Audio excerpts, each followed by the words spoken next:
Селям алейкум, добрый вечер. Как угнетают крымских татар на Украине? Зачем была нужна нелегитимная конференция Курултая в Киеве? Почему не может быть родины вне родины? И почему американская мечта, которая так красиво преподносилась крымским татарам на Украине, сейчас разбивается об безнадежность и, собственно, нужду? Политика порабощения – тема нашего эфира сегодня. Уважаемые телезрители, мы традиционно в прямом эфире просим вас принять участие в нашем онлайн-голосовании. Считаете ли вы, что действия политических иммигрантов мешают будущему крымских татар? Да, либо нет, пожалуйста, голосуйте. Сейчас традиционно наш сюжет, и мы вернемся в студию. После исторических событий 2014 года совершенно незначительная часть крымско-татарских общественно-политических деятелей выбрала путь эмиграции. Их бегство на Украину – еще одно доказательство того, что ни родина, ни народ для них не имеют никакого значения. Им важны так называемые западные ценности, зарубежное финансирование и преданность своим заокеанским господам. Так легко бросить родину может только тот, кто ее никогда и не любил вовсе. В эмиграции они в угоду своим личным интересам и интересам Украины как государства стали вести враждебную пропаганду и реализовывать агрессивные действия против своих же соотечественников. Все призывы Джемилева и его немногочисленных соратников к нарушению закона в Крыму, к росту протестных настроений – это лишь стремление спекулировать подобными данными и цифрами перед мировой общественностью. К тому же интересно, почему задержанных в Крыму они во весь голос называют политическими заключенными, а задержанных на Украине, включая крымских татар, именуют только злочинцами. Чем обусловлены подобные двойные стандарты и почему на Украине судят по статье «Измена Родине» всех, кто только приглянулся, в то время, когда по стране со своими вооруженными бандами шастает Ленур Ислямов, бывший вице-премьер Крыма, который когда-то еще был в здравом уме, открыто выступал за интеграцию крымских татар в российские реалии. За прошедшие 4 года можно вспомнить блокады, попытки организации подрывной деятельности и провокации, а как яростно они борются на международных площадках, всячески пытаясь слепить из крымских татар униженных и оскорбленных. Это, кстати, отличный способ выбивать западные гранты, на которых выросло уже несколько поколений промеджлисовских околополитических деятелей. Когда для них стало окончательно ясно, что граница на замке, а крымские татары у себя на родине живут в мире согласия и полностью интегрированы в российское общественно-политическое и экономическое пространство, они перешли к мести по отношению к своим соотечественникам, которые волей судеб оказались на Украине. Не так давно протестовали перевозчики Новоалексеевки. Промеджлисовские политики и лично Ленур Ислямов препятствовали их коммерческой деятельности только ради того, что прибыли от перевозок попадали исключительно в карман самого Ислямова. А теперь вооруженные бандформирования Аскера Айдар, подконтрольные руководителю телеканала АТР, незаконно ворвались в здание сельхозпредприятия «Чонгар», владелицей которого является 65-летняя Надия Немитулаева.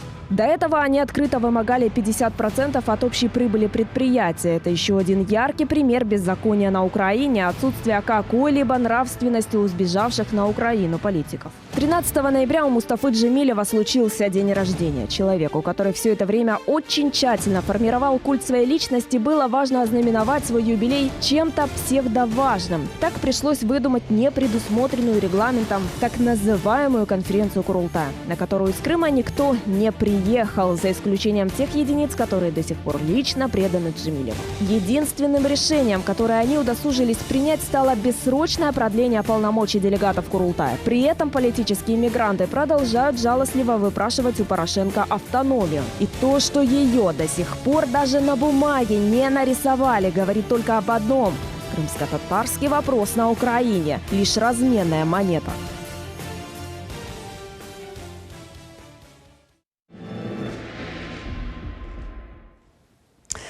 Рустем Сейтамирович, ну действительно, те совершенно дикие события, которые произошли с сельхозпредприятием «Чонгар», вызвали волну общественного негодования и гнева. Давайте восстановим хронологию событий и, собственно, как развивался этот процесс и что действительно произошло. Процесс развивался он, я вам скажу так, с того момента, как Ислямов появился на территории Херсонской области, Генического района. Первое, что они сделали, они захватили гостиницу и разместили там весь свой батальон. Всю эту грядку непонятную. которая абсолютно бесплатно там жила, пользовалась всеми коммуникациями и так далее. Вот вы в сюжете показали, как там символику ломают. Эта символика была снята с нашей гостиницы, там просто были инициалы моего отца, СН, Ситумир Неметулаев. Также они в свое время ПТР крутили, как они зашли там в номера в гостиницу, срывали там обои, ломали мебель и так далее. Но когда поняли ряд возмущений, и наверное, им кто-то надомыслил, что крымским татарам это не понравится, да, они резко начали эти сюжеты везде убирать. Ну что такое Ислямов, да? Ислямов поселился там, понятное дело, у него везде в голове цифры.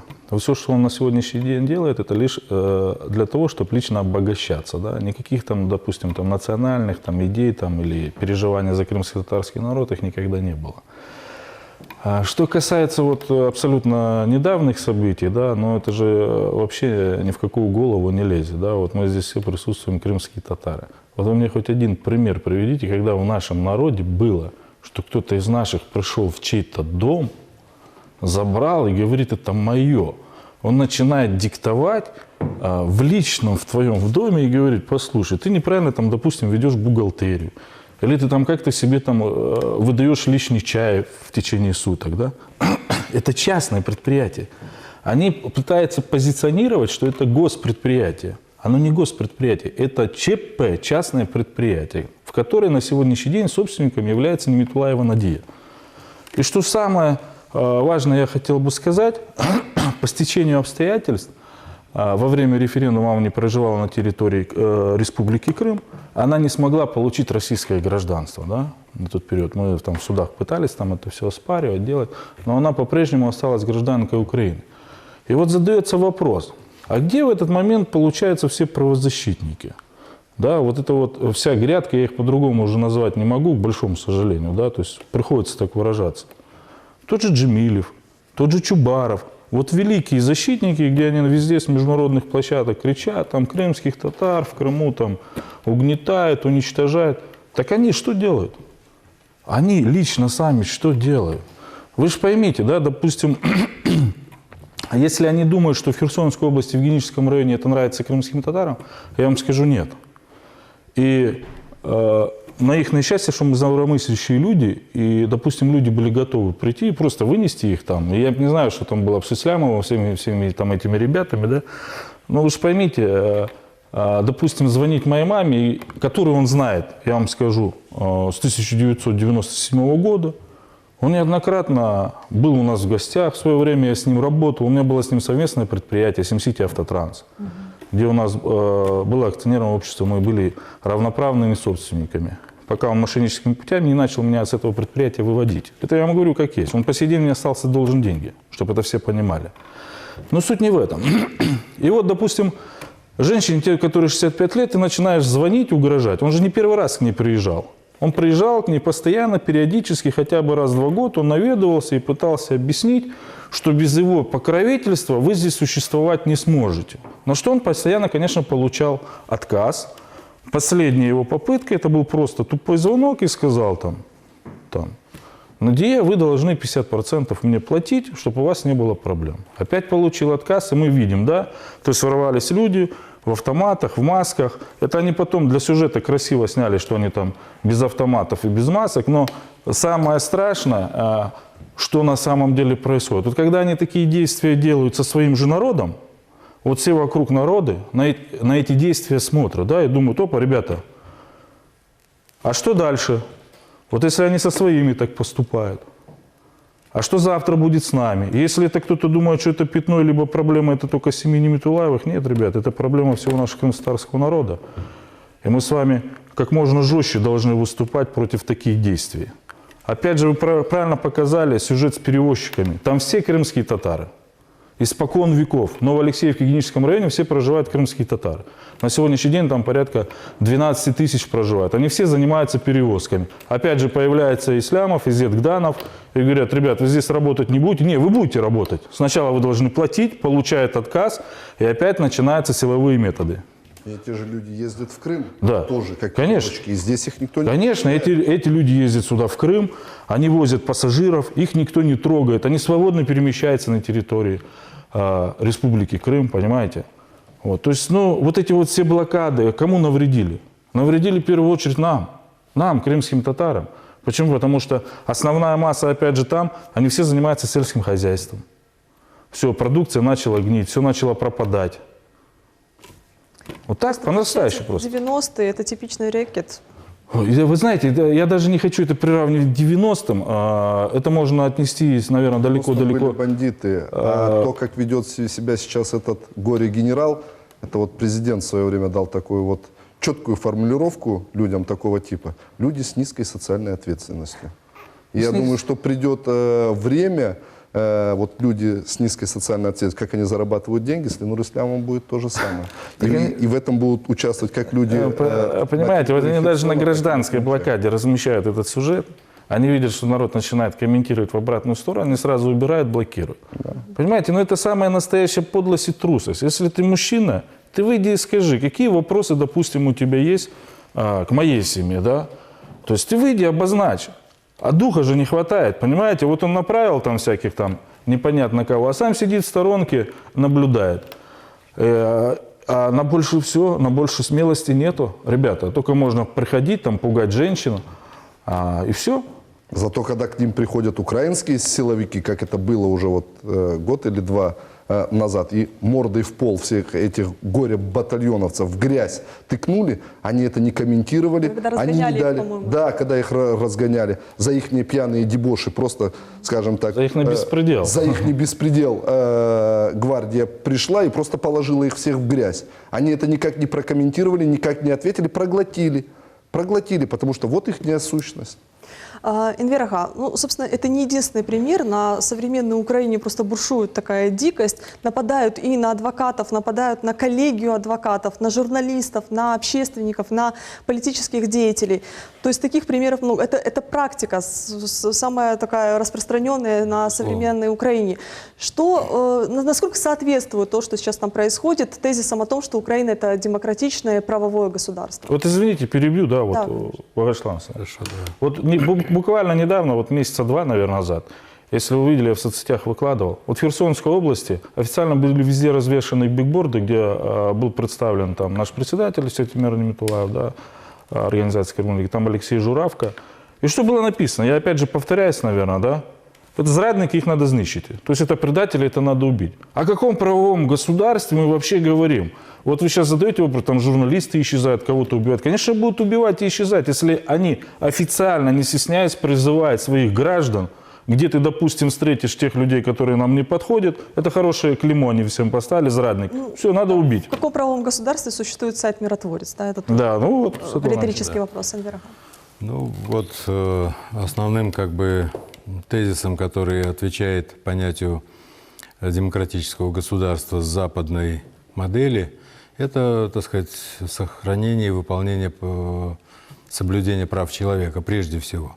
Ну а к правам человека относятся многие права. Это право на жилище, право на голос, право на социальное обеспечение, право на работу, на жилье и так далее, и так далее. Много таких персональных прав должен иметь каждый человек, который живет в демократическом обществе. Но, как мы видим, значит, ну, о коллективных правах мы вообще пока не говорим. Хотя, так сказать, много разговоров на эту тему на Украине велось. Но именно персональные такие права человека, они, как мы видим, не соблюдаются. Они не соблюдаются вообще по Украине. То есть они могут соблюдаться только для тех, которые приняли, так сказать, вот эту вот манеру поведения, приняли внутреннюю политику, которая развивается на Украине, а те, которые как бы, если даже и не сильно возражают, но как бы вот ждут чего-то другого, ну, в отношении них эти права, конечно, не соблюдаются. А те, которые вообще как подают какой-то голос в защиту собственных прав или прав отдельных личностей, они действительно уничтожаются разными путями, ну и для этого много способов на сегодняшний день существует. Что касается крымских татар, ну здесь, как я уже сказал, о коллективных правах вообще речи нет, хотя было много обещаний об автономной республике на Украине. И так далее, но если мы вспомним ту пору, когда до 2014 года, ну, именно в Геническом районе, в общем-то, были как-то вот пытались соблюдать и персональные, и коллективные права народа, живущего на этой территории. Я напомню, что там в единственном месте на Украине для крымских татар был, так сказать, решен вопрос о региональном языке, о статусе регионального языка. На сегодняшний день ни этого статуса. Который, опять же, был пролоббирован и сделал тогда главу администрации Ниметуллаевым Ниметуллаев Сейтумер, да. Значит, на сегодняшний день ничего такого нету, и нету, так сказать, персональных прав, которые, значит, вот как мы уже говорили и в сюжете, и, значит, Рустем об этом, так сказать, все рассказал. Права просто жителя Украины, гражданина Украины, который, так сказать, должен получать все по Конституции этого государства, которое еще не исправлено, значит, это на сегодняшний день не соблюдается. Что касается крымских татар, то крымские татары и их вопрос вообще остается действительно разменной монетой и во внешней, и во внутренней политике Украины. Энвер Рустембей, какие были приняты решения по вот тем событиям, которые произошли с вашим предприятием, с предприятием вашей матери? Я знаю, что очень много людей пришло вас поддержать тогда, и вы приняли определенные решения. Что именно было определено вами? Значит, дело в том, что Крым и вообще юг Украины вместе с Крымом — это достаточно небольшая территория, все друг друга знают так или иначе по телефону. И поэтому информация о тех вот неприятностях, которые там произошли, об этом все сразу узнали и, безусловно, сочувствовали семье Ниметуллаевых. Но на самом-то деле это была каплей, которая уже, так сказать, превысила те возмущения, которые были до этого момента. И народ, представители общественных организаций, общественные активисты, нашей организации, общественного совета, они, в общем-то, собрались и решили, что нужно как бы высказаться по этому поводу. Поэтому у нас был такой, ну, я не скажу импровизированный, но, в общем-то, собрание, митинг, на котором высказались люди в отношении всех того беспредела, который там происходит. В результате мы решили, что на этом собрании была принята резолюция, которая осуждает все эти действия. И, в общем-то, было решено, что эту резолюцию от имени общественности, от имени общественных организаций, Общественного совета крымско-татарского народа, эта резолюция будет подана как документ, который характеризует отношение крымско-татарского народа, живущего на своей родине, к тому беспределу, который происходит на Украине в отношении крымских татар. И этот документ будет разослан и в руководство Украины, и в руководство ОБСЕ, будет послан через Министерство иностранных дел Организации Объединенных Наций. Этот документ, он уже готов, и там есть пункты, которые выставляют требования нашего народа. Я думаю, что с этим все согласятся, что, во-первых, значит, нужно предъявить претензии не только к вот этим вот отщепенцам и бандитам из этих добровольческих организаций, которые отбирают имущество, которые беспредельничают на территории Херсонской области, которые не дают нормально жить народу и которые фактически, в общем-то, работают против своего народа, живущего в Крыму. Но, значит, надо предусмотреть, и это есть в наших требованиях, и, значит, требования к властям Украины с тем, чтобы они, так сказать, обращали на это внимание, и требования к международной общественности, которая должна, в общем-то, увидеть, наконец-то, ну, я думаю, что они все это видят, просто до сегодняшнего дня как-то пытаются это минимизировать, а выставляют претензии России и Крыму в постановлениях Организации Объединенных Наций и так далее. Такие вот требования и осуждения всех этих действий, начиная от боевиков, от бандитов этих вот, и заканчивая руководством Украины, значит, этот документ будет отослан. Знаете, в вот даже время. на этом примере видно, что на Украине полный коллапс правоохранительной системы. Потому что... Да какая может быть правоохранительная система, если больше половины населения бегает вооруженно, и этот огнестрел нигде не зарегистрирован, понимаете, да? Конечно. И вот что вот Энвер сейчас сказала, я дополню просто высказанному, да, вот самое главное, что людьми общественностью там было принято, да, вот люди что я для себя мы подчеркнули. То есть, если они вот этот свой произвол не прекратят по отношению к нашим крымским татарам, да, я думаю, здесь все согласятся. Мы тысячами выйдем и, наверное, подойдем вот к границе, да, и объясним, ребята, так нельзя. Мы должны сказать раз и навсегда нет. Понимаете, на самом деле это предатели крымско-татарского народа. Они негативно, еще раз повторюсь, действуют на имидж крымско-татарского народа. Крымский татарский народ всю жизнь жил в правовом поле. И в правовом поле боролся за возвращение на свою историческую родину. Каждый из нас в нашей семье выстрадал возвращение к себе домой в Крым. Да? Как он может вообще поступать с людьми, там, давать какую-то оценку, допустим, я сейчас буду говорить за своего отца, который с 1967 года, это первая крымско-татарская семья, которая вообще приехала в Херсонскую область, Генический район. А знаете, что их не устраивает? Их не устраивает то, что по сей день люди, проживающие там, не только крымские татары, они говорят, вот когда был Сейтумер Нуридинович, у нас был мир, стабильность и согласие межнациональное. Сегодня у нас разруха. И вас, Асан. Я под каждым словом коллег подпишусь, за исключением единственного пункта. Это люди преступники, бандиты. Да. Преступники и бандиты не имеют национальности. Соответственно, они не работают против крымско-татарского народа. Они не работают на ухудшение имиджа. На сегодняшний день... К большому сожалению, Рустам, не все так думают. Ты понимаешь? Ну, они же своими бандитскими действиями ущерб наносят не только крымским татарам, они наносят ущерб гражданам Украины, они наносят ущерб многонациональному народу. Да, вот ты правильно сказал, вот они сейчас, допустим, они не только сейчас татары. чего они добились? Да, вот предприятие парализовано, а то, что там работало порядка 500 сотрудников, и которые Разные сегодня предприятия, да, разные национальности. Не только крымские Все это не получение налогов, зарплат и так далее. Вот сколько семей на сегодняшний день лишились вообще работы. И да, они уже вне национальности. Называть их преступниками, не называть их ни в коем случае в публичной плоскости крымскими татарами. Потому что, идентифицируя мы их как крымскими татарами, мы признаем их национальность. Давайте называть их просто и емко. Преступники. Все. А преступник не имеет ни национальности, ни вероисповедания.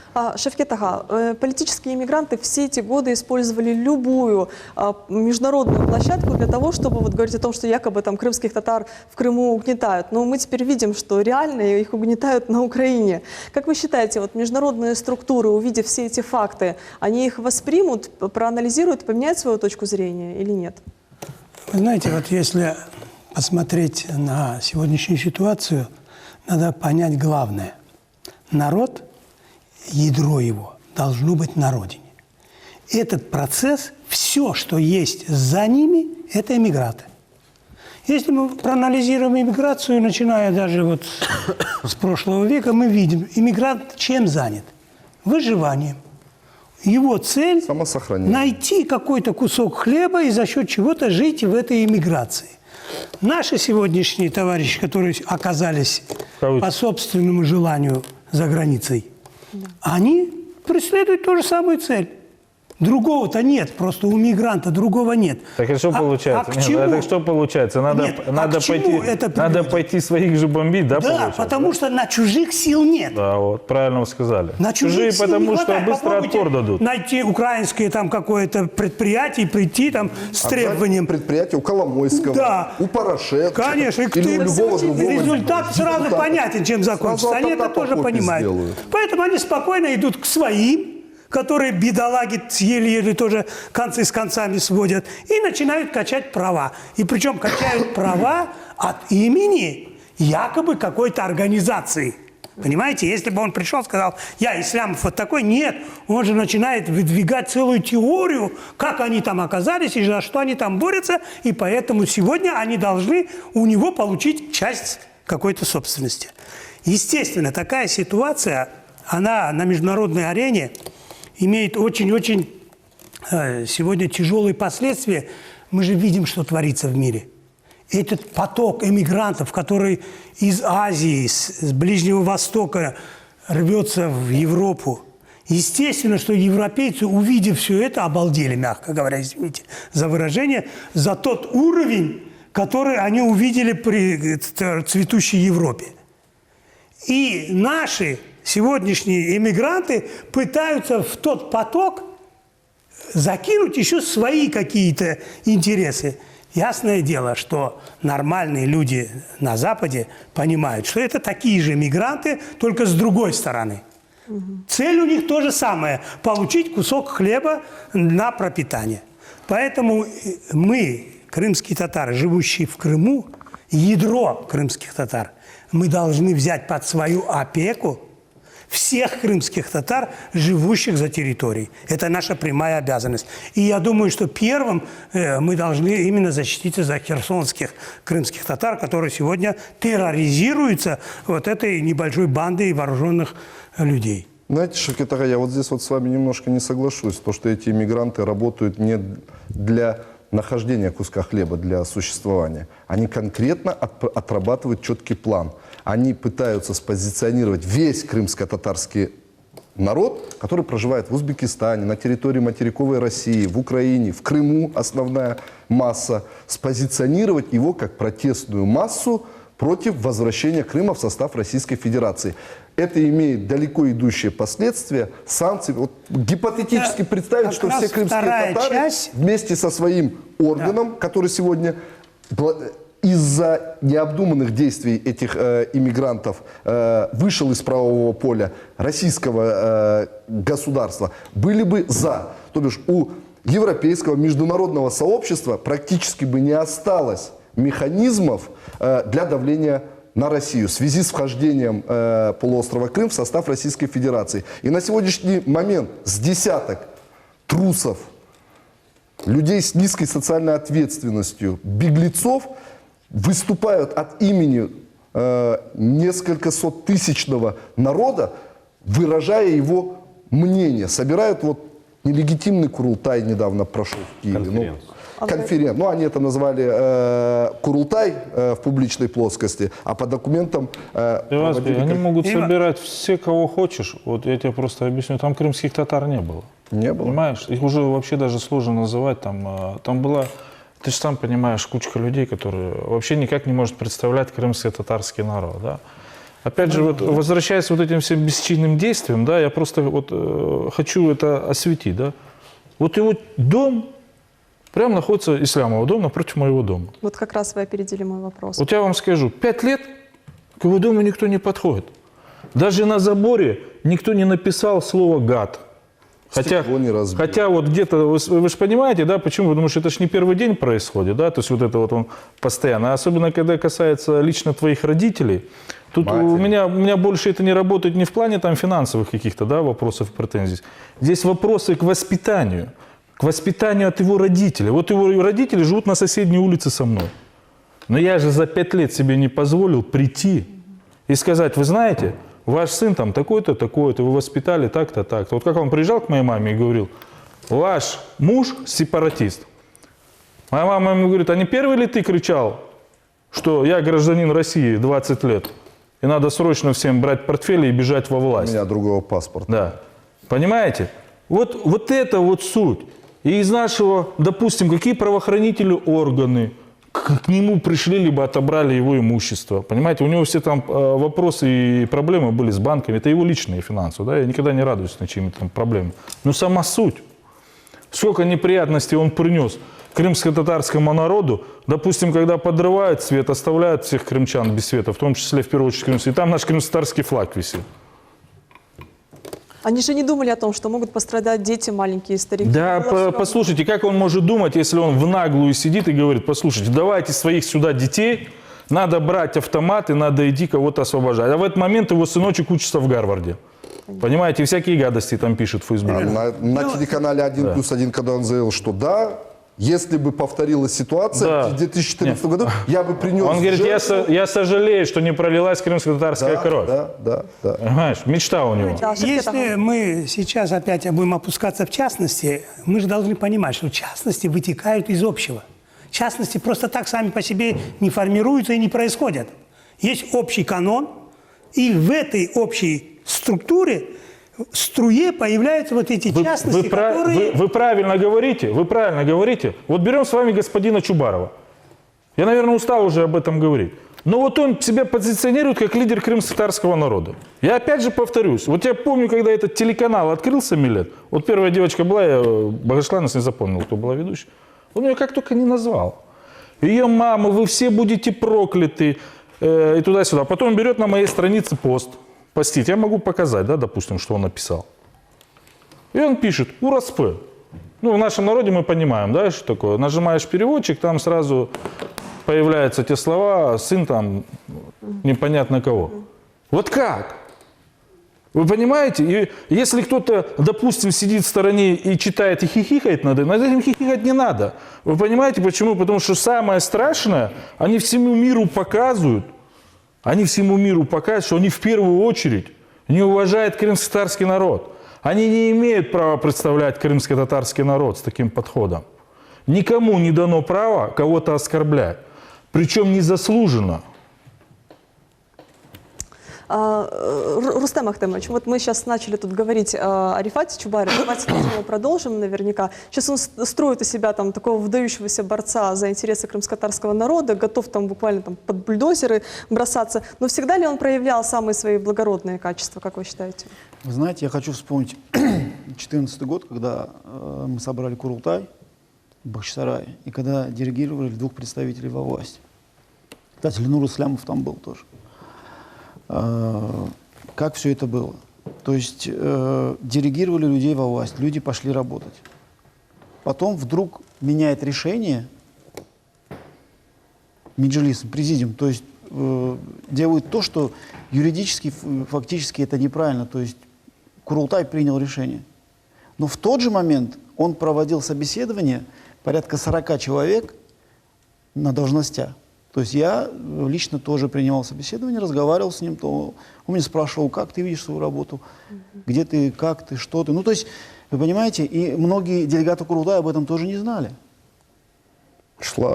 Понимаете, в один момент, когда они делегируют во власть людей, с другой стороны, он говорит, что во власть мы решили, что никто не идет, тут же составляется список, который был подписан им, кстати, и передан. Ильми Умеров, Чуйгос, если вы помните, показывали везде, что они взяли российские паспорта. Да. Это везде по всем каналам, АТР это везде крутил. Да? Что касается изменения решений, решение не было изменено. Им просто их кураторы из океана сказали, ребят, вы либо будете сейчас, пришел час X, отрабатывать то, что вам 25 лет давали, кушать, либо мы опубликуем все ваши счета, все ваши махинации, где вы сколько украли, их там, да, и еще хуже мы подойдем, где кого, когда убили. И тогда вы в народе вообще превратитесь в зеро. Вот поэтому они свое решение в обратную сторону и начали отматывать. И никто, допустим, отсюда ни Чубарова, ни Джемилева не выгонял. Они заранее собирали вещи свои, паковали чемоданы и уезжали. Об этом все знают. Понимаете? Это просто вот они пытаются в очередной раз крымско-татарский народ обмануть и всю общественность. И кто отсюда выгонял, допустим?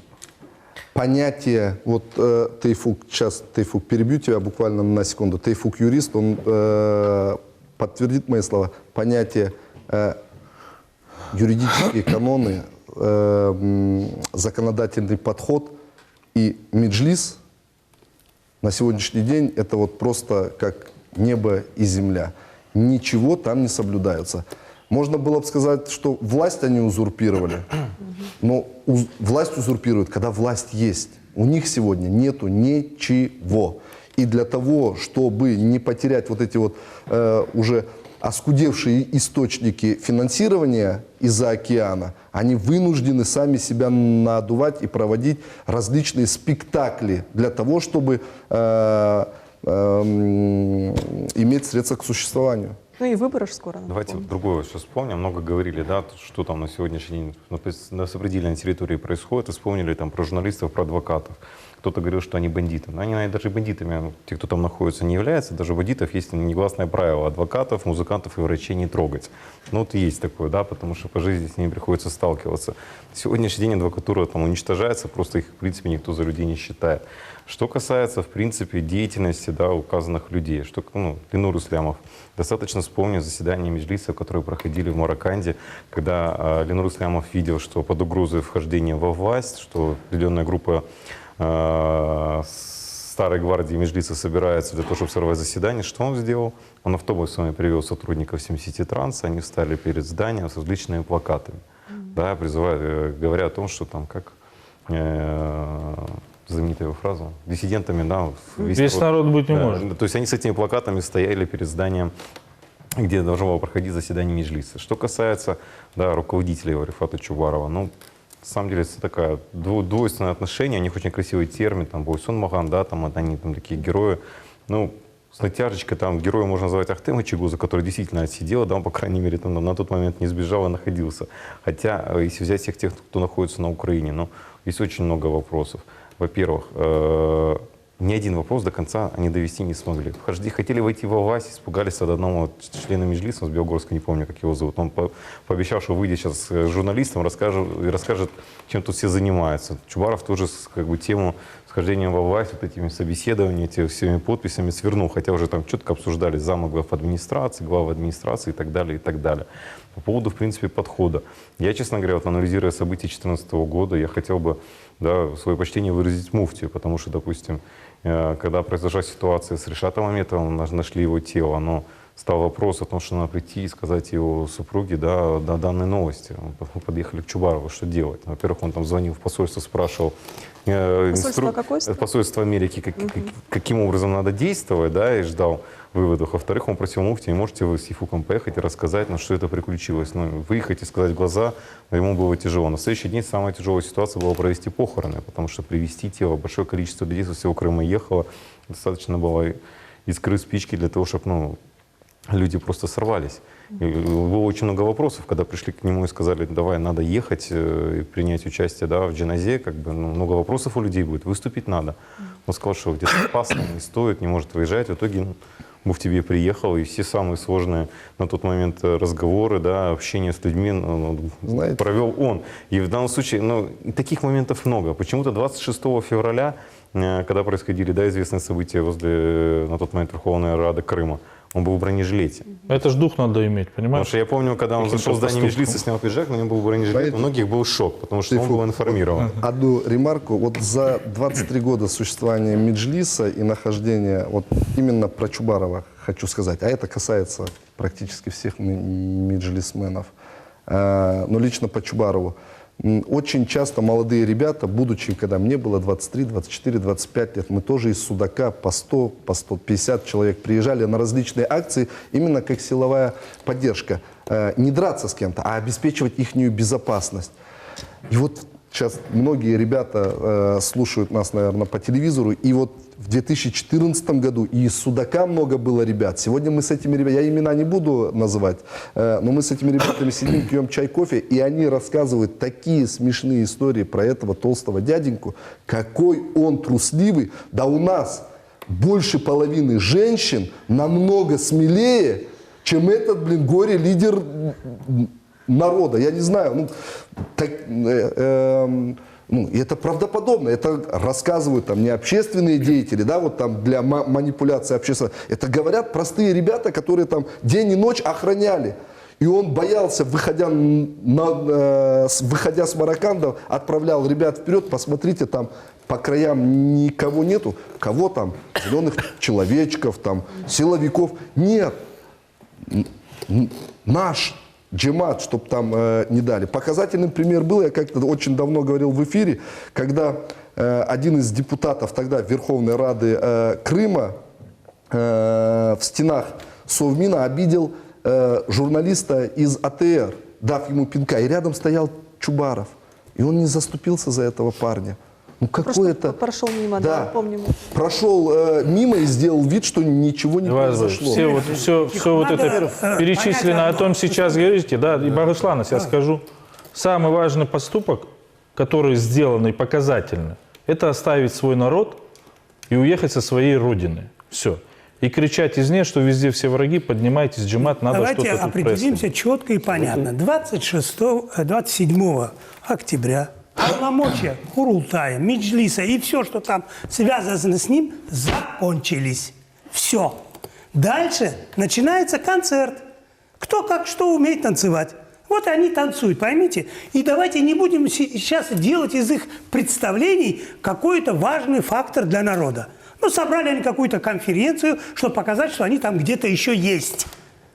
Ну, хорошо, собрались, ребят, поговорили, ну, до свидания. Это Все. да. И здесь на этом не так. сегодня Полномочия в Крыму- Курултая закончились намного раньше, ибо Курултай по положению Курултая мы об этом должен должны собираться говорить. минимум раз в Я год. вам объясню. Правильно, нет, ну, закончилось. Теперь смотрите, я... Это вы об этом знаете, ага, Нет, что закончилось, вот я, понимаете? Да, вот я поэтому и говорю. Кончились полномочия. В Российской Федерации запрещен Меджлис, который ведет свою игру. Курултай никто не запрещал. И сегодня у народа есть спокойно возможность, если он хочет, собрать новый Курултай и сформировать свои органы самоуправления, если народ этого захочет. Никто этому препятствовать не будет. Вот что самое главное. Тут И народ встает это главный должен вопрос, понять. для чего это Да. нужно. Естественно, это Потому надо что сформулировать, за время объяснить, существования, то бишь, мы не против национального органа все. Что Меджлиса, что Курултая. Сегодня он в правовом поле Российской Федерации запрещен из-за бездумных действий беглецов.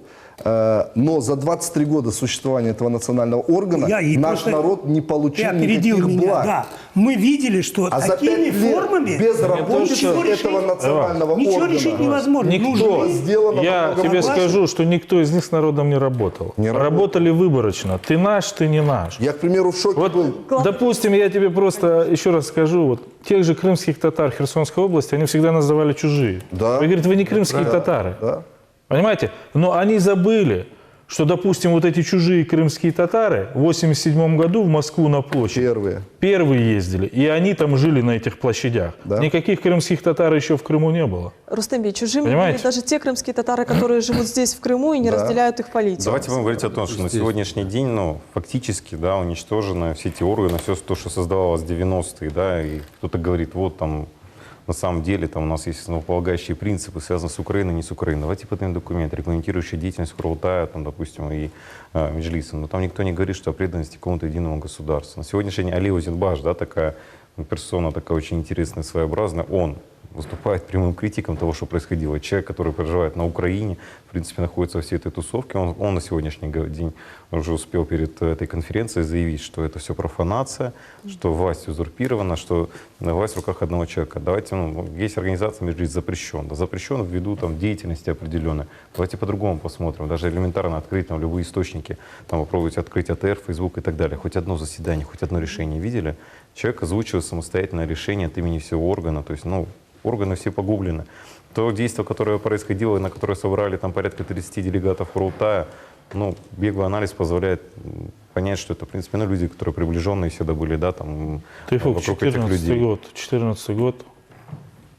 Джемилев был приглашен в Москву президентом спросить, что надо крымско-татарскому народу. Это по поводу того, что как принимались решения в Курултай и Меджлисе. И спросили, что надо, мы дадим. Да, не надо народ втягивать и быть чьей-то разменной монетой в чьих-то руках. Джемилев попросил пообщаться с Яценюком. И что, допустим, этот человек, что прилетел, собрал джимат на площади и сказал: джимат, вот смотрите, давайте здесь все сейчас примем решение. Мы туда идем, либо сюда идем. Вот нам предложили вот так, вот так, вот так, вот так, вот так. Как вы думаете? Этого ж не было сделано. Он что делает? Он садится в самолетик, летит в Брюссель, и первое, что он сказал: кто-то там где-то фашист, войдите в войска. Я тебе говорю, что никакого никогда коллегиального органа у крымских татар не было. Решение принималось одним человеком, а другие просто поддакивали. На самом деле это мало кому принял решение. Больше я скажу. Опять же пройдусь по своей семье. Мой отец был делегирован в Курултай Меджлис от Новоалексеевки, от херсонских крымских татар.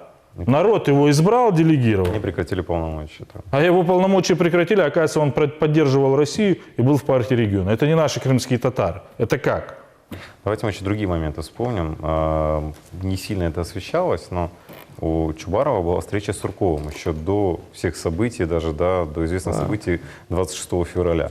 И еще за 2 недели до этого он говорил, что будет происходить определенные изменения. То есть, да, он собирает там узкий круг президиума, то есть он эти вещи все озвучил. То есть он, в принципе, и он, и Джемилев, они все знали, что будет происходить, каким образом. На тот момент ну, такие исторические события не так часто происходят, и нам стоило просто задуматься, проанализировать, сделать какие-то выводы. Да, опять-таки, не каждый, допустим, знает, но последние судорожные попытки перед заседанием Меджлиса в Генически были поехать вместе с Ленуром Ислямовым, он полетел в Казань подписывать там некие соглашения, о которых речь там шла с Миннихановым гораздо раньше, пытаясь что-то уже выторговать. Но тогда уже ситуация была переломлена, и, в принципе, все органы национального самоуправления были потеряны.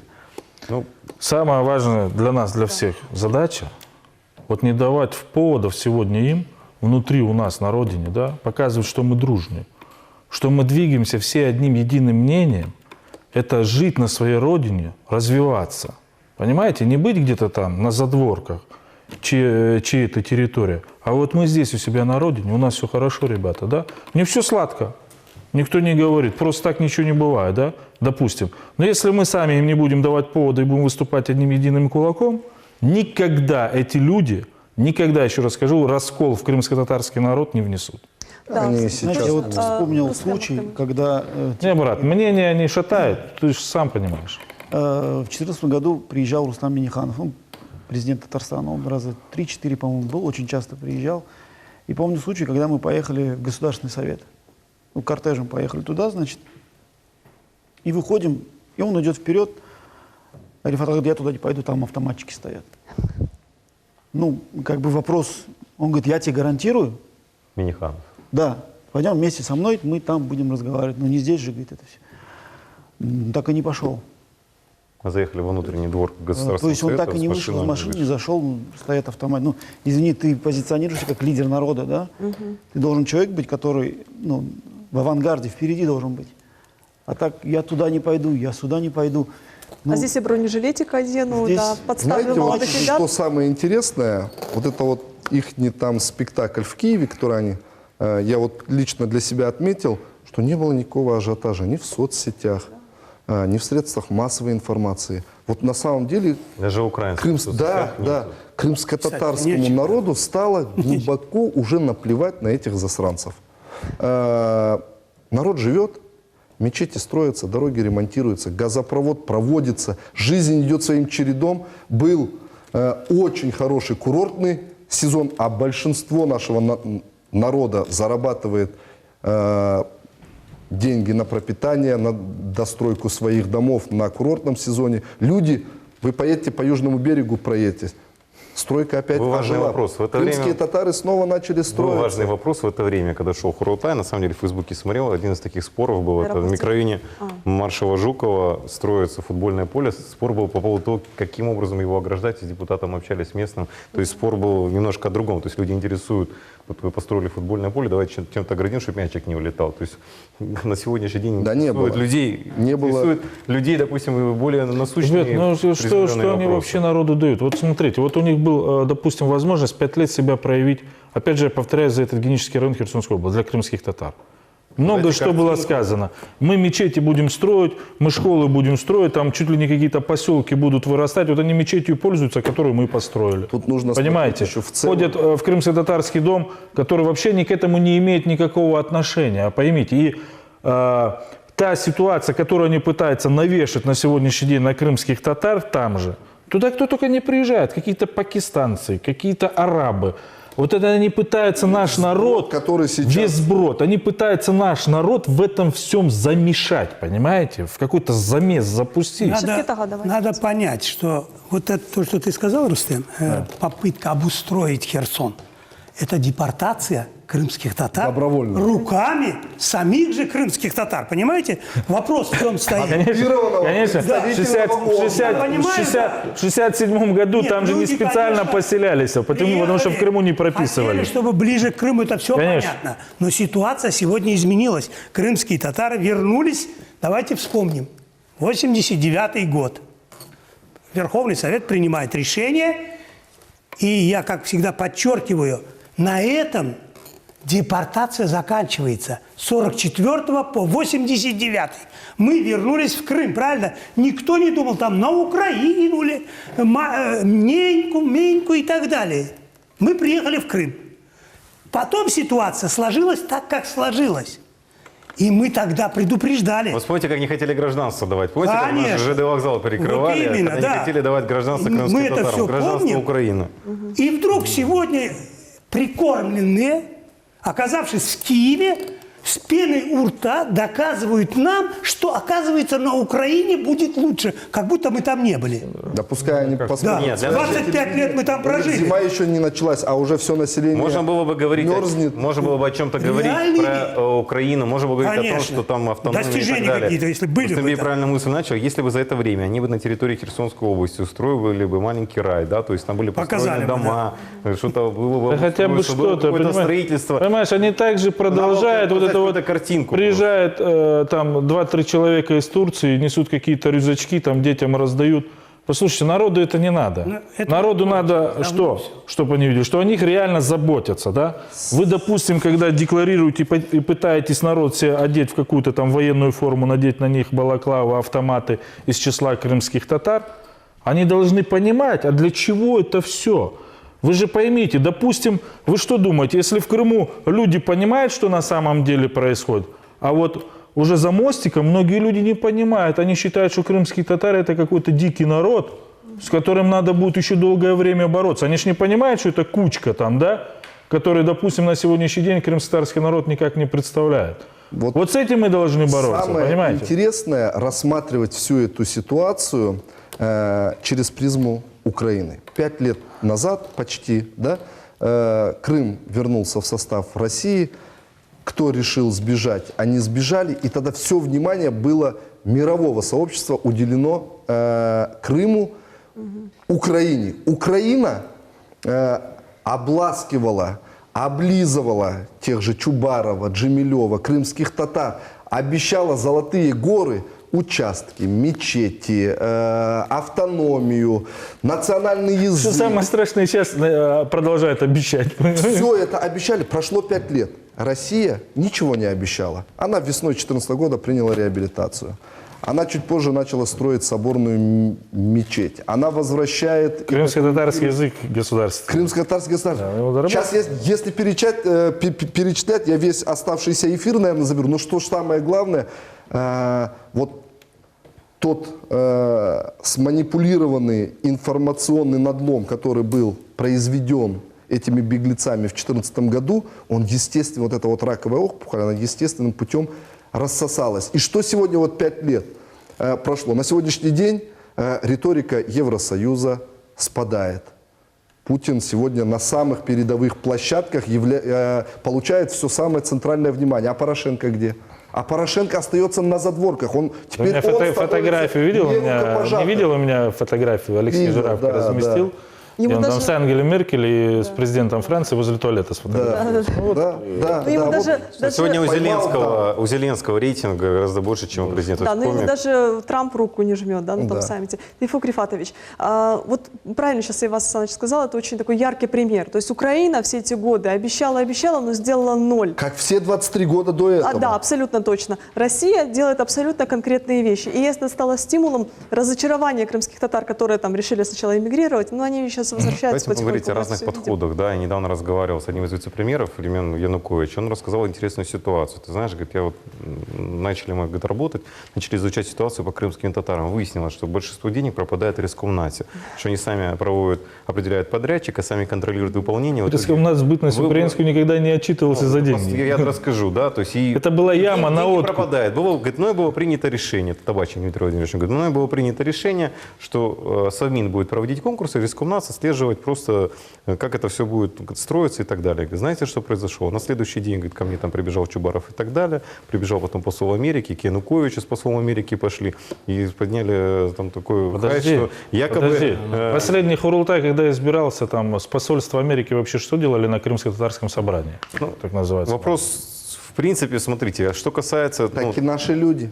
С нынешней... ним там рядом, по-моему, Азиз Абдулаев фотографировался. Ну, давайте Ну, вспомним, Абдиз что- Абдулаев сейчас на многих площадках фотографируется, снимается, поэтому... ну, Иван сегодняшний- Александрович, давайте вспомним, что ястреб-республиканец, ныне покойный Джон Маккейн, он был в 2004 году здесь, в Крыму, он встречался только с Мустафой Джемилевым и членами Меджлиса, ни с одним из политиков и действующих тогда политических деятелей и руководителей Крыма он не встречался. Это очень яркий пример и показатель. Владимирович. Да? Ну, давайте будем вот понимать, что на самом деле времени прошло много. Какие выводы можем сделать? Что пугает, допустим, тех вот наших соседей, да, из-за Перекопа? Недавно просматривал выпуски АТР, анализировал, да, вот перед передачей смотрел. Что их беспокоит здесь? Ну, в Симферополе начали там в микрорайонах объединяться люди в территориальные органы самоуправления. То есть объединяться для того, чтобы заниматься вопросами микрорайонов. Тут же их там заклеймили предателями и так далее, сотрудничающими с властью. Посмотреть, что же там изменилось. То есть, да, кто-то там, кто-то соблазнился там этими биометрическими паспортами. Ну, получили. Я говорю, что дальше? Кто-то разок съездил в Европу. Но у людей-то проблемы здесь насущные. Дети растут. Да, выросло новое поколение фактически уже. Да, есть растет поколение, которое родилось уже в Российской Федерации. Обустраиваются дороги, школы, многие микрорайоны, Белая 4. Никто с Крыма массово не выезжал Массово и не не выезжал. выезжает. Нет, есть те, которые... Понимаете, давайте вот смотрите, вот те, которые имели отношение к Хизбут Тахир, к ваххабитам, эти люди выезжали. Почему? Потому что в российском государстве эти структуры запрещены. Юстицией Российской Федерации. Потом они там, допустим, побрились, подстриглись, начали возвращаться обратно. Ну, то есть надо понимать, что на сегодняшний день даже вот к нам в общественную организацию наши соотечественники пишут, говорят, как мы можем получить гражданство, как мы можем вернуться на свою родину. Понимаете? И чтобы вам сказать, что это одно или два письма, нет. Пожалуйста, мы можем их все опубликовать. Мы сталкиваемся массово Сейчас я вас вот с теми десятками, которые выезжали за эти 4 года, соблазненные бесплатным образованием на Украине. Им как? Приезжайте, поступайте в Украину, в различные вузы, и потом вы будете работать. Есть ряд имен по Судаку, и даже есть среди них родственники, но не буду называть их имен, которые выехали, получили образование, и когда они с дипломом пришли к тому же Чубарову, Джемилеву, и говорят, ага, вот, мы получили диплом, вы обещали там в МИД в Турцию отправить, работать в правительстве. Они на них говорят, а ты кто такой? И эти ребята приезжают с этими уже украинскими дипломами 15, 16, 17 года, и они здесь не нужны. Ну или работают... Провокация на границе с 14 год, когда народ побежал встречать. И сколько на тот момент наших соотечественников были оштрафованы. Да. Он в этот момент получает 1 000 000 евро. 1 000 000 евро. В небесную сотню В отдают. небесную сотню отдает, там, Я выводил сумму штрафа, но никто не оплатил. 100 тысяч там или сколько. А люди не могли собрать деньги, Самое ты главное, понимаешь? те люди, которые там собирались на Перекопе, уже сегодня все знают, судачат и обсуждают, что приезжал он не для того, чтобы въехать в Крым, а для того, чтобы вывести общак фонда Крым. И вас давайте Во-первых, сейчас, Шавкет, одну крымские секунду. татары... Дело в том, что давайте мы сейчас небольшую реплику. Они ведь зовут туда наших молодых Вот ребят для я того, как- чтобы работать там на каких-то Конечно. высоких должностях, а все это заканчивается кафе, барами. Это ресторанами. блеф, это все, как говорится, не Ребята, правда. я вам скажу, в Самое украинскую главное- бытность никуда там крымских татар не назначали. Если где и назначали крымских татар, это по квоте Меджлиса в Крыму. В украинскую бытность один крымский татарин был чиновником, главой администрации. Это Немитулаев Ситумер. Все. Шавкет, ага, пожалуйста. Дело в том, что... Сейчас они разбежались, там начали назначать. Рассказывают Конечно. все вот эти вот сказки о том, что в Украине кто-то кого-то ждет, я еще раз повторяю. Это иммиграция. А иммигрант думает только о куске хлеба. И никаких должностей, никаких карьерных этих, там никому ничего не будет. Я еще хотел добавить другую сторону.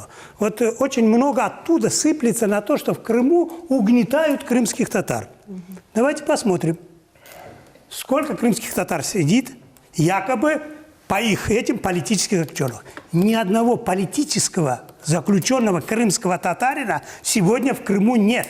Да и не было. Есть члены запрещенной партии Хизбут Тахрир, которые, несмотря на закон о запрещении в России этой партии, продолжали свою деятельность. И за это поплатились.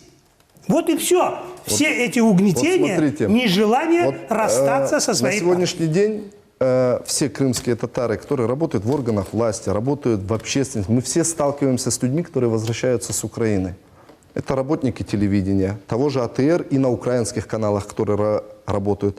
Это работники культуры, просто работяги. Те же осознавшие и переформатировавшие свои сознания бывшие члены каких-то радикальных партий. Мы все с ними сталкиваемся. Но кто мне покажет пример, где крымский татарин, чиновник или правоохранитель, или не крымско-татарский чиновник, правоохранитель, указал пальцем и сказал, ты убежал тогда потому-то, потому-то, ты вернулся и взяли, посадили. Нету такого. Потому что люди приезжают, встречаются, Там делятся сажают. своим, Ивас, там делятся сажают. своим горем. Там сажают. И их понимают. На той стороне говорит, сажают, понимаете? Гельден, вот она. Вот недавно А вот- наши, это вот... Вот недавно пример, смотрите. за министра Министр спорта. Да. выехал. Фарух. Да.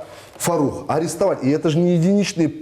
Свои же татары ловят и сдают, Да. как последние стукачи. Давайте вспомним 2014 год, когда проходит заседание Меджлиса, приходят ребята, прокурорские, с полиции, в различных органах власти работают. Говорят, слушайте, примите какое-то политическое решение. Говорят, вот мы сейчас все разные должности занимаем, получали образование, выслужили, высылку какую-то имеем. Примите решение политическое, возьмите на себя ответственность. Либо да, работаем, нет, не работаем, но решение какое-то должно быть, потому что, говорит, какой-то момент народ собрался, хотел получить какое-то решение. Слово дадите. Никакого решения никто не принял. Никакой политической ответственности на тот момент никто не взял. Сказали, каждый решайте сами по себе, сами за себя несите ответственность. Слушайте, если в сложный период, непростой, потому что сложный в том плане еще, непонятный период для народа, никто не смог взять ответственность за людей, квалифицированные кадры, работающие в различных органах власти на тот момент, как можно брать ответственность за ребят, особенно как можно брать ответственность за чужих детей, которые приедут в Украину и на сегодняшний день получать образование. Вот смотрите, вот они говорят, у нас здесь в России нет демократии,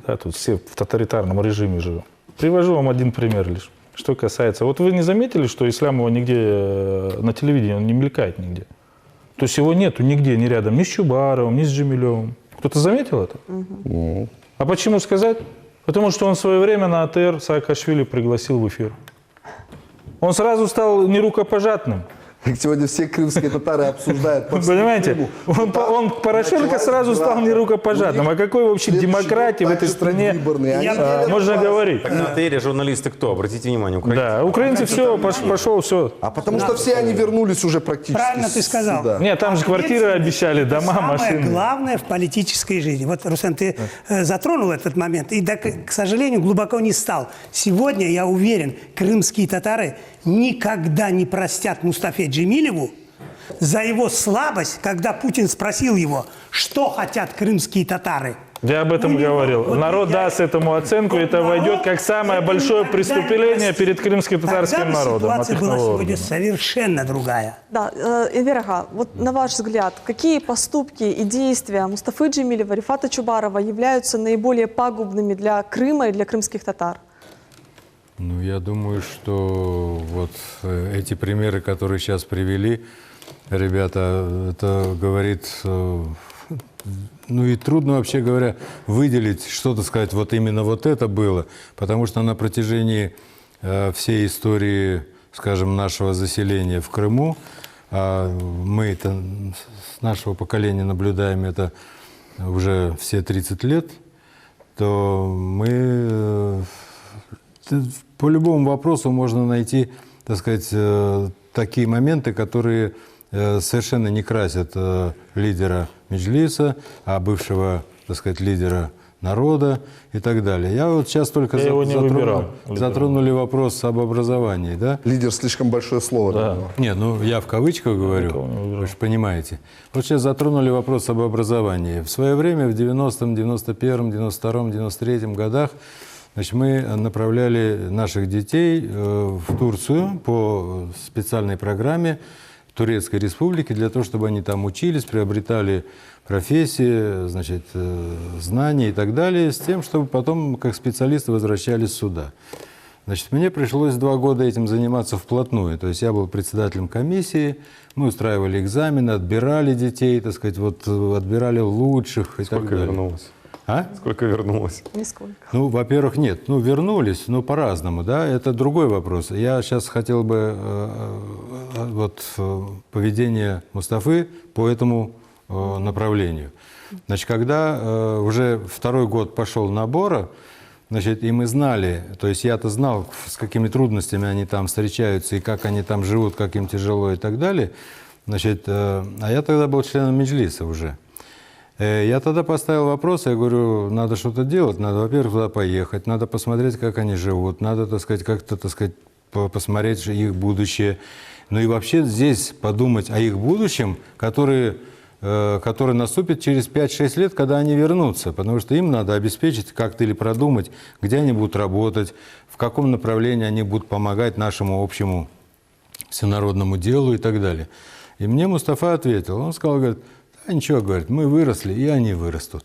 Вот это отношение... Это один из примеров. Да, это один из, просто такой маленький примерчик, но нельзя сказать, что он не является главным. Он такой же главный, как все остальные примеры. Да. Вот, а я пример приведу, это как бы узкий пример. Все-таки немного ребят училось в Турции, но подавляющее большинство крымских татар за долгий украинский период, четверть века, наверное, нету крымского татара, который не побывал на захвате. И самое вот гнусное было, это вот предательство и обман своего народа. Когда они сами же выводили крымских татар на поля, захватывали, где уже выделены земли каким-то предпринимателям, потом договаривались с этими структурами об откупе, и там через месяц, полгода, год, 2 года приходили к этим же людям, которым они буквально вот выводили на совете и говорили: «Бундаля их ер йохтар, уходим отсюда, потому что это большая политика, вам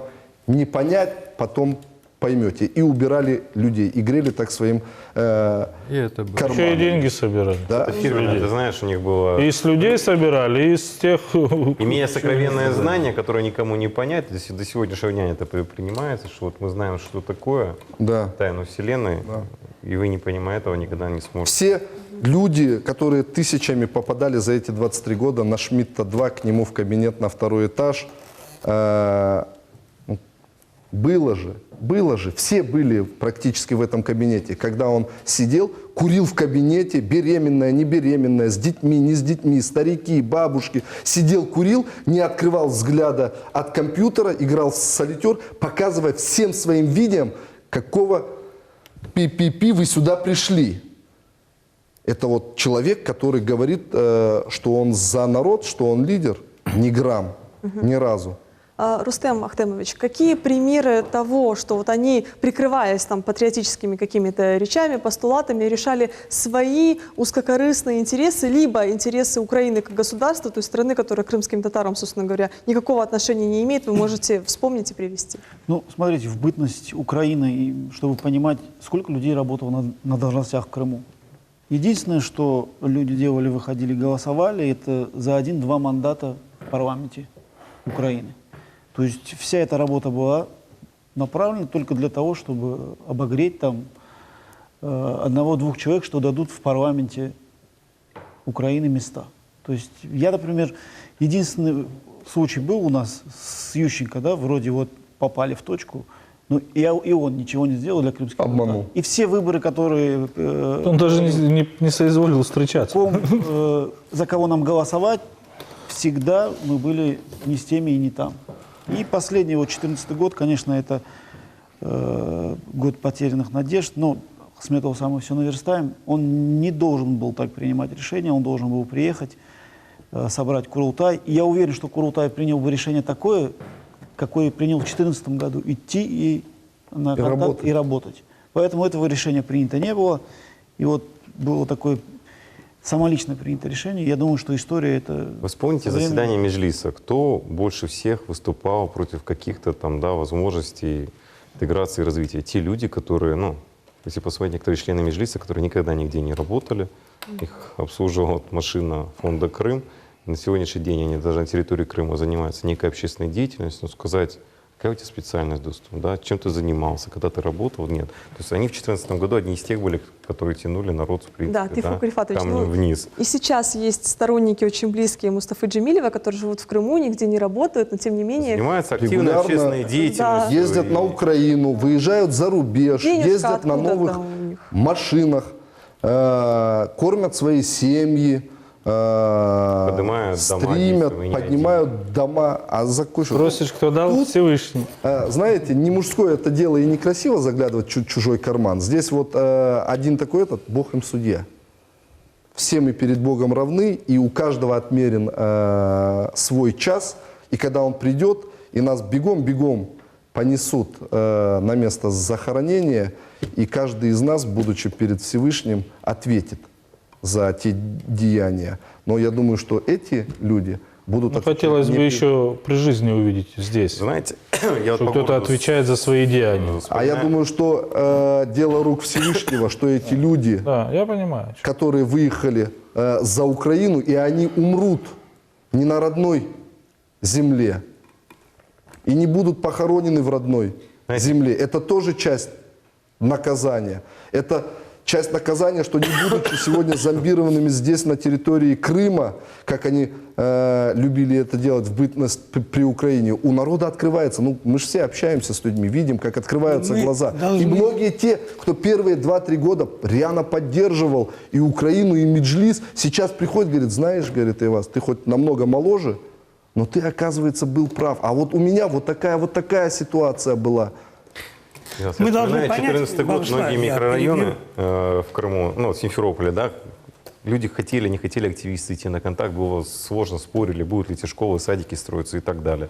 Я помню людей, которые вообще отказывались идти на какой-то контакт с властью. Недавно ко мне с одного из микрорайонов пришли уже старики, там, участники национального движения, говорят, слушай, вот мы на тот момент ничего не делали, 4 года прошло, смотрим, в многих микрорайонах стройки, что-то, вот у нас есть вот такие вопросы. А как нам правильно это все делать, ребят? Ну вот есть органы местного самоуправления, власть надо выстраивать. И они сейчас начинают активно выстраивать эту работу. То есть до людей, в принципе, доходит, что от активности, от сплоченности, от каких-то совместных действий можно получить результаты. Я думаю, на сегодняшний день, то есть, да, я думаю, вот, прошедшая конференция в Киеве это была такая, да, Такой жест отчаяния за упокойное, нет, для В нас, Киеве или в Саде? для нас, За упокой. для нас она должна быть... В Киеве или в Евпатории? В Киеве. В Киеве, в Киеве. Для нас она должна быть, на самом Евпатория деле, это малый филиал. для нас должна быть большим таким сигналом, что на этом надо точку ставить во всех этих вопросах. То есть, на самом деле, каждый раз мы, обсуждая группу этих политэмигрантов, мы могу пытаемся, спорить. возвращаем их в какие-то, в да, небытие. в общественную повестку. Надо на этом точку поставить. Если украинские СМИ, международные СМИ это неинтересно, то и мы не должны эту тему поднимать. У нас, на самом деле, очень много насущных вопросов есть. Впереди там сложный 19 год, есть много вопросов там, да, об устройстве микрорайонов. Надо просто больше уже этому внимания уделять. А ну, то, что прошло там, Да, мы оно безусловно, всем должно вопросам стать большой не жирной понимаем. точкой в обсуждении Ирина, этого вот вопроса. надо обратить Мы, на одно мы уделяем внимание. внимание всем вопросам, Да. и в том числе очень актуальным крымским вопросам, но тем не менее это тоже интересно. Людям нужно показывать то, чего они там не добились, и как они Людям даже не интересно, на самом деле. Их вот реально, их сегодня надо больше, освещать. более Когда интересует. при наших достижениях за эти 5 лет они днем и ночью на своих страницах в Фейсбуке, на АТРе, в практически всех украинских каналах трубят, что мы здесь обездоленные, что здесь нас угнетают, мы обязаны им отвечать. Конечно. Мы обязаны им отвечать и тыкать, как вот обгадившегося котенка. Самое брать их за страшное, шкирку. самое И вот это страшное, вот, они в своих вот этих вот фекалии гадостных всех носом- провокациях, носом туда даже вот внутри макают. Крыма. Вот помните, когда вот эти одиночные пикеты там? Да, Ну, Женские там. что такое старики? Да, вот они берут, разговаривают, там пытаются наших стариков вывести. Да, конечно, любой наш хардбаба, бита, они выйдут. Это их ватан, родина, это конечно, патриотизм внутри себя. конечно. Они же не понимают Слушайте, ну глубоко это вообще этих политических процессов, понимаете? И потом, понятное дело, эти люди попадают в правоохранительные органы, да, их штрафуют. Рустемби, понимаете, это Вот даже где совесть? высшая мера подлости. Да. Выводить стариков, Так я за что и говорю. прятаться в кустах. Вы Ну, понимаете, я за что и говорю, и снимать их со стороны, понимаете? То есть, любой уважающий себя народ никогда в жизни или человек своего народа не будет так Ирина, поступать. Вот за этот период произошло очень важное событие, которое мы должны, наверное, все замечаем, но как-то не подчеркиваем. Произошло изменение понимания крымского татарина от того, что государственная структура намного эффективнее, чем наше самоуправление было. Сегодня, вот смотрите, за эти 5 лет мы, участвуя в государственном Да, вот строительстве, давайте чуть-чуть, вот я с вами полностью согласен, вот это вот самоуправление, которое было, оно работало в одну сторону, понимаете? Оно очень эффективно И оно работало, работало, да, знаете, в какую обогащение. сторону? Естественно. Чем хуже Оно крымско-татарскому по-другому. народу, Оно тем больше по-другому. росли Давайте их послушаем акции. Шевкета, Да. пожалуйста. Дело. И смотрите, теперь вот за эти 5 лет, посмотрите, мы участвуем в государственном строительстве, мы работаем в государственных структурах, мы создаем территориальные сообщества, это тоже государственная структура. Да. То есть мы возвращаемся к тем основополагающим моментам, которые говорили наши старики. Япса девлет япаджах. Будет только государственная помощь. Мы малочисленный народ. Но мы... тут нужно отметить, что если вот у крымских татар высокое чувство самоорганизации. Естественно, от этого никуда мы не уходим. Благодаря этому на сегодняшний день проблемы не замыливаются и не замалчиваются. Они выводятся во главу угла и доводятся до логического конца благодаря нашей самоорганизации. Конечно. И это при том, что те выборы, которые проходили за 4 года, идет мощный прессинг со стороны Украины не участвовать, не ходить, не баллотироваться. И несмотря на это, с каждыми новыми выборами людей идет все больше и больше. Выборы президента все показали. Что выборы 2019 года станут настолько разгромными всей вот этой ситуации, что мы забудем о них и больше никогда не будем разговаривать, что нас народ в своем большинстве выйдет. У нас, до удивления глупые вещи происходят. Населенные пункты, где плотность крымских татар составляет 60-70%, нету депутатов крымских татар. И потом эти люди сидят, говорят, а где нам садик, а где нам дорога, где нам освещение, где нам школа, где нам национальные классы в этих школах. Так, Джема, если вы являетесь в этом населенном пункте, а таких населенных пунктов по Крыму много, если вы саботируете выборы, выражая какое-то недовольство и протест, вы не хотите участвовать и не участвуете, а не крымско-татарская часть населения проявляет свою активность, заводит своих депутатов, и те работают и в вашу пользу. Школы строятся, дороги ремонтируются, по которым и вы ходите. Но то, что вы не можете... И еще втихаря сидят, потом нас за это ненавидят, за то, что мы агитируем, понимаешь? Это, я думаю, временно. Наш Джемат, на самом деле, вот очень эта грязь, мудрый. она всегда будет. Как говорит, в камни кидают того, кто идет первым. Да? Последних камней никто не кидает. Поэтому мы должны понять, что вот за эти 5 лет уже произошло переформация крымских татар. Мы видим, что государство, которое пришло, помогает нам и занимается нами. Да, не в той, может быть, степени, как нам хотелось бы. Есть вещи, которые хотелось бы больше, быстрее. Это и от нас. Человек это такой, ну сколько не дай, будет мало. Постановка вопроса зависит от нас. Сознание изменилось у тех, кто живет в Крыму. Они поняли, то есть они живут другими проблемами. Политэмигранты крутят одну и ту же пластинку. Смотрите, они не понимают тех изменений, которые произошли здесь. У них другая... Рассказывать, пытаться собирать информацию на сегодняшний день недостаточно. У них задание У нас на другое. сегодняшний день уже разная ментальность, и поэтому почему у них ничего не получается? Ментальность разная. Я читаю... Хохма ходит. Вот после открытия моста перед летом, да, многие крымские татары, кто-то праздно, кто-то по работе по этому мосту проехал. И они, возвращаясь, те, у кого еще даже каша в голове была, вот так вот стоят, говорят, и вот этот Ленур Ислямом на вон том он гнилом баркасе хотел взорвать вот этот мост? Да там, говорит, атомной субмарины будет мало. Говорит, это просто поражает.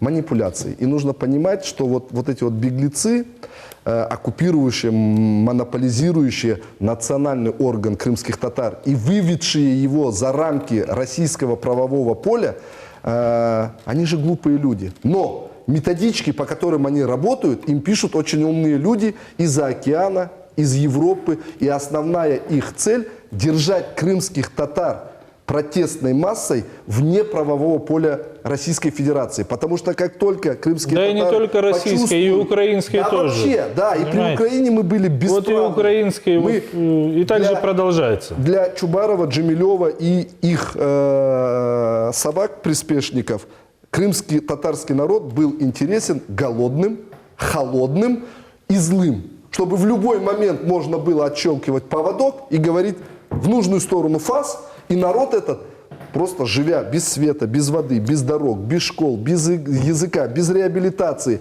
без мечетей, он злой, он обозленный на всех, и ему все равно было кого кусать. Он кусал всех подряд. Конечно. Эльвир Гал, уже подводя итоги нашей дискуссии сегодня, на каких принципах должна строиться наша современная крымско-татарская общественно-политическая деятельность? Это очень такой серьезный вопрос, но, по-моему, главный принцип – это принцип нашего единства, народного единства, которое созревает. Я думаю, что созревает и в скором времени окончательно созреет, потому что без взаимопонимания внутри мы, так сказать, не достигнем каких-то успехов вне, то есть вне нашего такого крымско-татарского сообщества. А жить отдельно мы, в принципе, не можем. То есть мы живем в сообществе и крымском многонациональном, и российском многонациональном. И второй принцип, который я хотел бы выделить, это все-таки понимание, что будущее Крыма в любом случае, это вот там, где сегодня Крым оказался, это, так сказать, наша российская, значит, скажем так, евразийская модель. И тут много пользы для нашего будущего развития. Единственное, что мы должны сделать, это мы должны активизировать сами себя и не застаиваться, а вот двигаться вперед с пониманием этих целей и не слушать, так сказать, разные другие голоса. Я думаю, что главные принципы в этом. То есть первое – это добиться нашего общего единства и согласия вот в этом единстве. Даже если у нас единство получится пока несколько размытым, это все равно цель, к которой надо идти. Потому что со временем оно сольется все равно. Шевкет Ага, в чем основа нашей созидательной деятельности? Вы знаете, основа нашей созидательной деятельности в нас, крымских татар. У нас настолько глубокая корневая система, что когда я изучаю наш этногенез, меня просто охватывает такое чувство, что мы корнями ушли на такую глубину. Оно сегодня проявляется. Оно проявляется не так вот сумбурно, одномоментно. Оно проявляется в нашей организованности. Мы ощущаем свою правоту. А правота дает огромную силу. Поэтому сегодня, находясь в Крыму, я, например, всегда радуюсь, когда мы собираемся и обсуждаем, а как будем жить? А как будем жить? И сразу я, знаете, что вспоминаю? Когда мы были молодыми ребятами в Узбекистане, вот так сидели тоже и говорили, вот поехали бы в Крым и, смотря на Черное море, слушали бы Хайтарму. Вот оно, пришло, понимаете? И дальше я вижу точно так же, что придет еще то время, когда мы будем гордиться и нашими чиновниками, и нашими учителями, и нашим языком, и нашей культурой. И весь Крым будет вдохновляться, говорить, смотрите, татары для Крыма делают. Рустем Бей, очень коротко заключительная реплика по нашей созидательной деятельности. В чем вы видите перспективы развития нашего народа и, собственно, Крыма? Ну, перспективы нашего народа, это в первую очередь, вот Анвер до этого сказал. Вот у нас, я сейчас, наверное, рекламой буду заниматься, есть общественная организация Крым-Бірлігі. Бірлік. То есть народ должен быть в единстве, мы должны все быть в едином кулаке. Вот я же до этого говорил, вот если мы не будем давать им поводов расшатывать нас изнутри, у них никогда в жизни ничего не получится, понимаете? У нас на самом деле есть такие шероховатости, к большому сожалению, повторюсь, да, уже в российскую бытность, в российском Крыму, где некие товарищи, наверное, я не знаю, там либо с ума сходят, либо где-то перегреваются под солнечным там, крымским воздухом. Нельзя народ тащить назад.